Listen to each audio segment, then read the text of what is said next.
Hola amigos, el día de hoy les traigo un cuento que estremecerá sus sentidos. Es del maestro Edgar Allan Poe, La máscara de la muerte roja. Su amiga como el viento espera que les encante tanto como me encantó a mí. Y además, que esta noche todos ustedes puedan. Y esto dice así. Durante mucho tiempo, la muerte roja había devastado la región. Jamás pestilencia alguna fue tan fatal y espantosa. Su avatar era la sangre, el color y el horror de la sangre. Se producían agudos dolores, un súbito desvanecimiento y después un abundante sangrar por los poros y la disolución del ser. Las manchas purpúreas por el cuerpo y especialmente por el rostro de la víctima desechaban a toda esta de la humanidad y la cerraban a todo socorro y a toda compasión. La invasión, el progreso y el resultado de la enfermedad era cuestión de media hora. Pero el príncipe próspero era feliz, intrépido y sagaz. Cuando sus dominios perdieron la mitad de su población, reunió 1,000,000 de amigos fuertes de corazón alegre, elegidos entre los caballeros y las damas de su corte, y con ellos construyó un refugio recóndito en una de sus abadías fortificadas. Era una magnífica construcción, vasta y magnífica, una creación del propio príncipe, de gusto excéntrico, pero grandioso. Rodeábala un fuerte y elevado muro con sus correspondientes puertas de hierro. Los cortesanos, una vez dentro, se sirvieron de hornillos y pesadas masas para soldar los cerrojos. Decidieron atrincherarse contra los súbditos impulsos de la desesperación del exterior e impedir toda salida a los frenesíes del interior. La abadía fue abastecida copiosamente. Gracias a tales precauciones, los cortesanos podían desafiar el contagio. El mundo exterior que se les compusiera como pudiese. Por lo demás, sería locura afligirse o pensar en él. El príncipe había provisto aquella mansión de todos los medios de placer. Había bufones, improvisadores, danzarines, músicos, lo bello en todas sus formas, y había vino. En el exterior existía todo esto, además de la seguridad. Afuera, la muerte roja. Ocurrió a fines del 5º o 6º mes de su retiro, mientras la plaga hacía grandes estragos afuera, cuando el príncipe próspero proporcionó a su 1,000,000 de amigos un baile de máscaras de las más insólitas magnificencias. ¡Qué voluptuoso cuadro el de este baile de máscaras! Permítaseme descubrir los salones donde tuvo efecto. Eran 7, en una hilera imperial. En muchos palacios, estas hileras de salones constituyen largas perspectivas en línea recta, cuando los batientes de las puertas están abiertos de par en par, de modo que la mirada llega hasta el final sin ningún obstáculo. En verdad, aquí el caso era muy distinto, como se podía esperar por parte del duque y de su preferencia señaladísima por lo bizarro. Las salas estaban dispuestas de modo tan irregular que la mirada solamente podía alcanzar una cada vez. Al cabo de un espacio de 20 o 30 yardas encontrábase una súbita revuelta, y en cada esquina un aspecto diferente. A derecha e izquierda, en medio de cada pared, una alta y estrecha ventana gótica comunicaba con un corredor cerrado que seguía las sinuosidades del aposento. Cada ventanal estaba hecho de vidrios de colores que armonizaban con el tono dominante de la decoración del salón, para el cual se abría. El que ocupaba el extremo oriental, por ejemplo, estaba decorado en azul, y los ventanales eran de un azul vivo.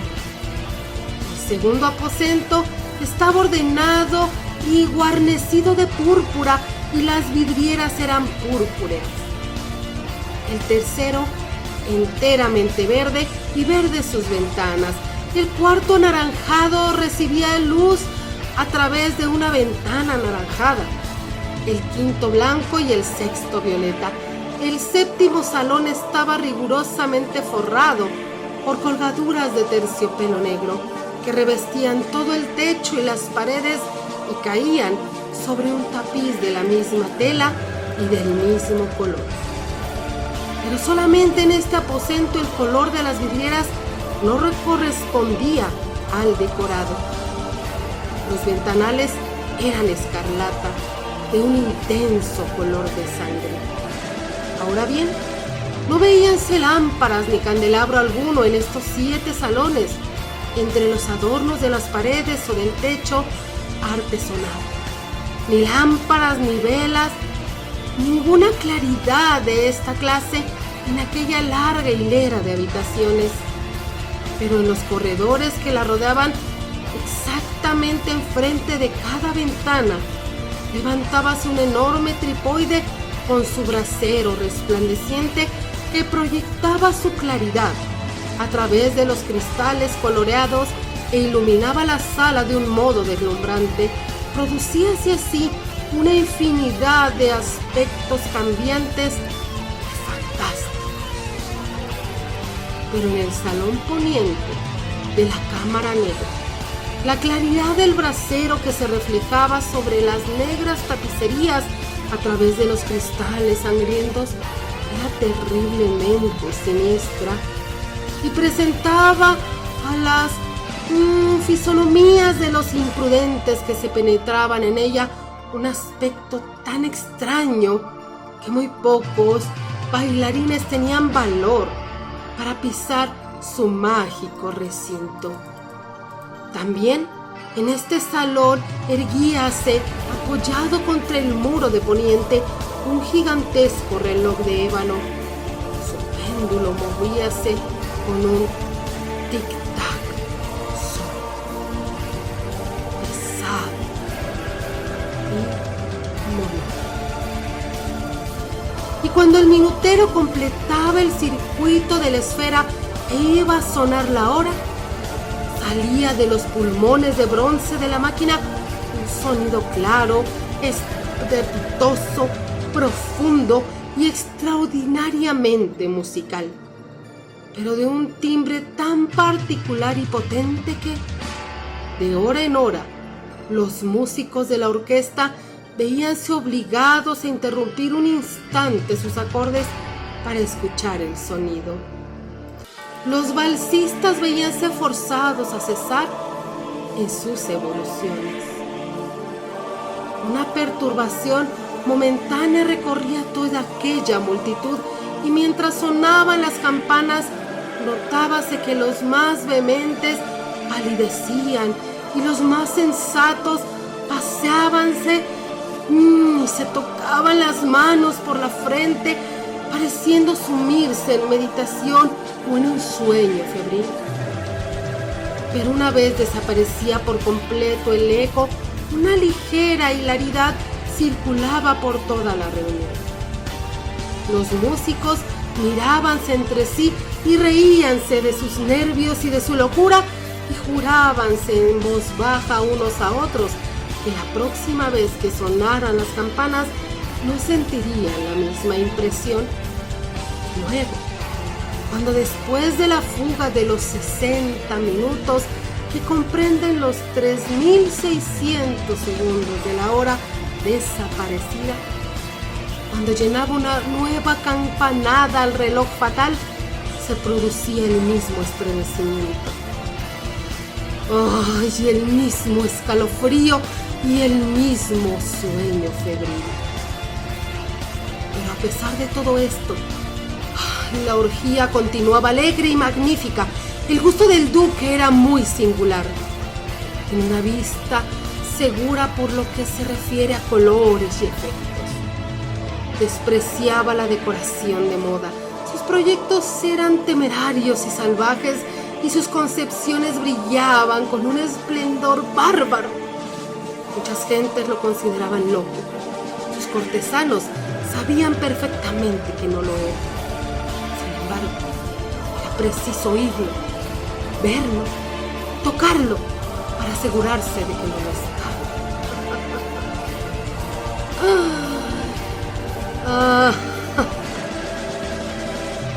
En ocasiones de esta gran fe, había dirigido gran parte de su decoración de los muebles y su gusto personal había dirigido el estilo de los disfraces. No hay duda de que era concepciones grotescas. Era deslumbrador, brillante. Habían cosas chocantes y cosas fantásticas. Mucho de lo que después se había visto en Miami había figuras arabescas, con miembros y aditamentos inapropiados. Delirantes, fantasías, atavíos, como de loco. Había mucho de lo bello, mucho de lo licencioso, mucho de lo bizarro, algo de lo terrible y no poco de lo que podría haber producido repugnancia. De un lado a otro de las 7 salas pavoneábase una muchedumbre de pesadilla y esa multitud, la pesadilla, contornábase y por todos lados se seguían contorsionando en todos los sentidos, tiñéndose del color de los salones, haciendo que la música pareciera el eco de sus propios pasos. Pronto, repica de nuevo el reloj de ébano que se encuentra en el salón de terciopelo. Por un instante, queda entonces todo parado. Todo guarda silencio excepto la voz del reloj. Las figuras de pesadilla quedan selladas, paradas, pero los ecos de las campanas se van desvaneciendo. No han durado sino un instante y apenas han desaparecido. Una risa leve, mal reprimida, se cierne por todos lados. Y una vez más, la música suena, vive en los ensueños. De un lado a otro, retuértanse más alegremente que nunca, reflejando el color de las ventanas distintamente teñidas y a través de las cuales fluyen los radios de los trípodes.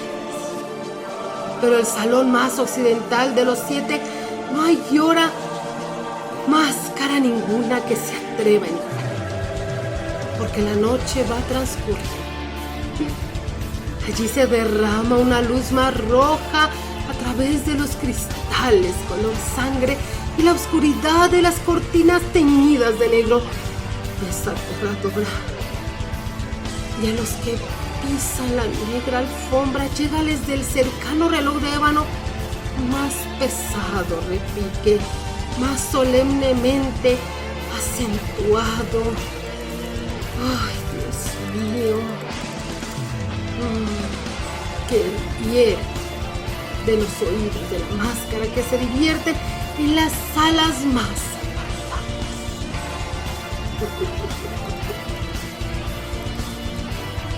Pero en estas otras salas había una densa muchedumbre. En ellas latía febrientemente el corazón de la vida. La fiesta llegaba a su pleno arrebato cuando por último sonaron los tañidos de medianoche en el reloj. Y entonces la música cesó, como ya he dicho, y apaciguáronse las evoluciones de los danzariles. ¡Oh, no! Como antes. Se produjo una angustiosa inmovilidad en todas las cosas. Pero el tañido del reloj había de reunir esta vez 12 campanadas. Por esto ocurrió, tal vez, que con el mayor tiempo se insinuó en todas las meditaciones de los pensativos que se encontraban entre los que se divertían mayor cantidad de pensamientos, ¿sí? Quizá por lo mismo varias personas entre aquella muchedumbre, antes que se hubiese ahogado en el silencio los postreros ecos de las últimas campanadas, habían tenido tiempo para darse cuenta de la presencia de una figura enmascarada que hasta entonces no había llamado la atención a nadie, y al difundirse en un susurro el rumor de aquella nueva impresión, se suscitó entre todos los concurrentes un chicheo o murmullo significativo de asombro y desaprobación. Luego, finalmente, el terror, el pavor y el asco.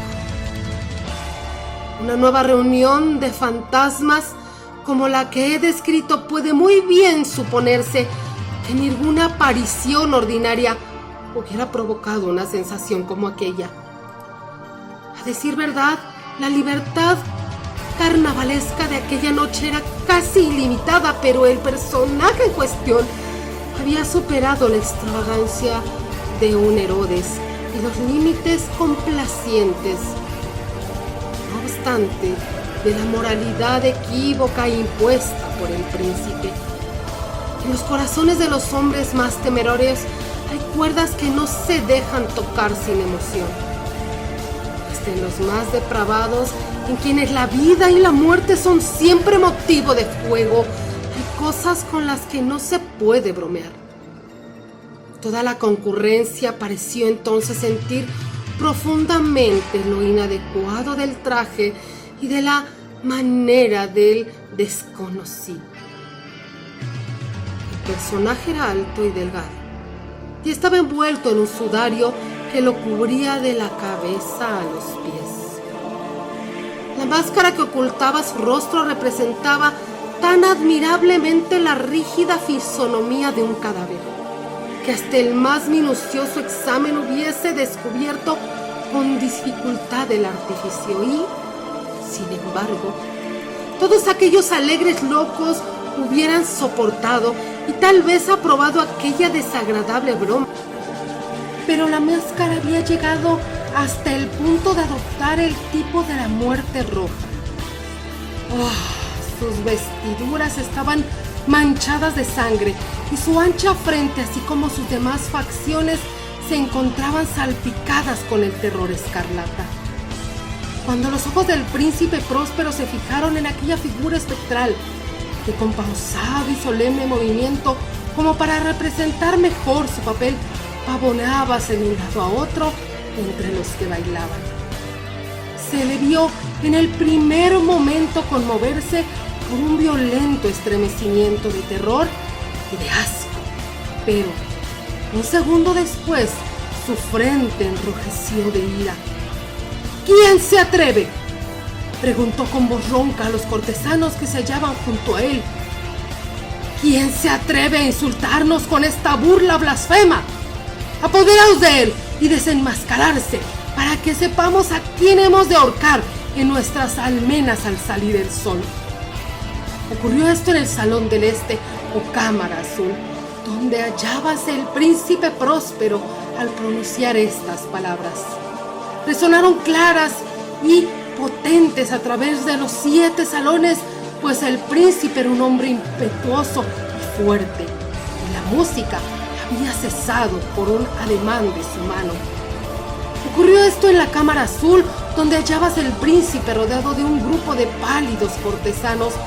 Al principio, mientras hablaba, hubo un ligero movimiento de avances de este grupo hacia el intruso, que en tal instante estuvo también al alcance de sus manos y que ahora, con paso tranquilo y majestuoso, acercábase cada vez más al príncipe, pero por cierto, con algún terror indefinido, que la incesante arrogancia del enmascarado parecía inspirar a toda la concurrencia.